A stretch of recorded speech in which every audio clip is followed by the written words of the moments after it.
मैं आज एससीओ की 2 रोज़ा कॉन्फ्रेंस के लिए मॉस्को रवाना हो रहा हूँ। इस इजलास में हमारे खित्ते के अहम ममालिक शामिल होंगे और मौका मिलेगा तबादला ख्याल का।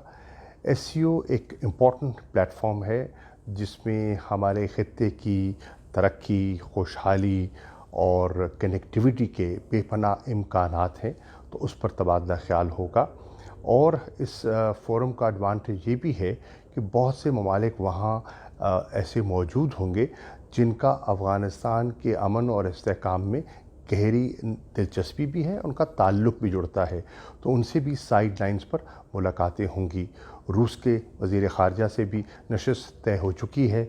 मैं समझता हूँ कि रूस के साथ आने वाले दिनों में हमारे ताल्लुकात में मज़ीद फ़रोग़ के रोशन इम्कानात मौजूद हैं और एक लॉन्ग टर्म मल्टी डायमेंशनल एक पार्टनरशिप के इम्कानात मैं देख रहा हूँ। नॉर्थ साउथ गैस पाइपलाइन एक ऐसा मंसूबा है जिससे कि पाकिस्तान को बेपनाह फ़ायदा हो सकता है। रूस उस पर दिलचस्पी रखता है, उस पर भी तबादला ख्याल होगा। ये 1100 किलोमीटर की पाइपलाइन है जो कराची को लाहौर से कनेक्ट करेगी और 2015 से ये ज़ेर इल्तवा है।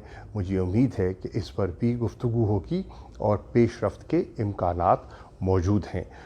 और बहुत से वज़रा ख़ारजा जो सेंट्रल एशियन रिपब्लिक्स के हैं उनसे तबादला ख्याल होगा और हम देखेंगे कि किस तरह हम अपना वॉल्यूम ऑफ ट्रेड बढ़ा सकते हैं और किस तरह गवादर पोर्ट जो अब डेवलप हो रहा है उससे इस खित्ते की तरक्की को, इस खित्ते की इकनॉमिक प्रॉस्पेरिटी को प्रमोट किया जा सकता है।